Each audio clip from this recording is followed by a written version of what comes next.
नमस्कार सर्वांना, मी अनिता कांबडी गावरान चव संस्कृतीमध्ये आपलं सर्वांचं मनापासून स्वागत करते। चला तर आज काय स्पेशल तर करवंदाची चटणी। चला लगेच बघूया। करवंद घ्यायचे, ते बारीक मिक्सरला वाटून घ्यायचे, जाडसर वाटून घ्यायचे। त्यानंतर स्वच्छ पाण्यामध्ये 2-3 पाण्यामध्ये धुवून घ्यायचे। त्यानंतर इकडे हिरव्या मिरची आणि लसणाची चटणी बनवून घ्यायची। त्यानंतर लगेच कढईत थोडंसं तेल टाकायचं, जिरा आणि लसणाची फोडणी द्यायची। त्यानंतर थोडीशी हळद घालायची आणि वाटलेल्या हिरव्या मिरचीची चटणी टाकायची आणि पूर्ण परतून घ्यायचं। त्यानंतर त्याच्यामध्ये लगेच आपण वाटलेला करवंदाचा ठेचा घालायचा आणि सगळं एकदा एकजीव करून परतून घ्यायचं। त्यानंतर त्याच्यामध्ये मी थोडेसे करवंद सुरीने कट करून आणि स्वच्छ पाण्याने धुवून ते सुद्धा त्यामध्ये परतून घ्यायचे, पूर्ण एकजीव करून घ्यायचे। त्यानंतर चवीनुसार मीठ टाकायचं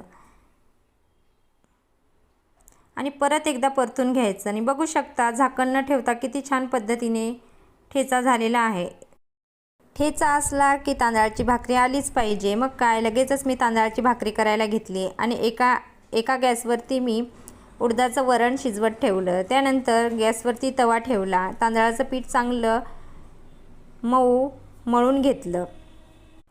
आणि हो, हे तांदळाचं पीठ मळताना मी गार पाण्याचाच वापर केलेला आहे बरं का। छान पद्धतीने एकजीव होईपर्यंत मळून घ्यायचं। तुम्ही बघू शकता मी कशा पद्धतीने पीठ मळलेलं आहे। पीठ चांगलं मळलं की भाकरीसुद्धा छान होते, भाकरीला तडा जात नाही, म्हणून पीठ चांगलं मळावं लागतं। आता आपलं पीठ मळून झालेलं आहे, लगेच भाकरीला सुरुवात करूया।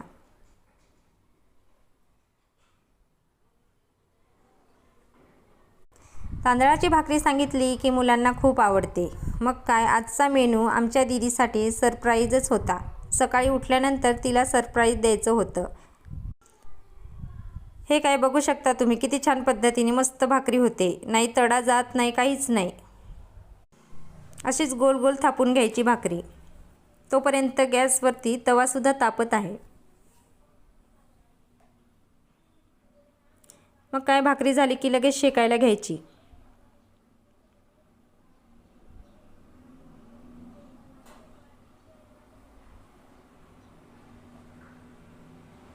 तवा तापलेला नसला की अशी भाकर थोडीशी वाकडी तिकडी जाते, म्हणून तवा चांगला तापवायचा। मी जरा आज घाईघाईतच भाकरी केली, त्यामुळे थोडंसं राहून गेलं। चला तर तयार आहे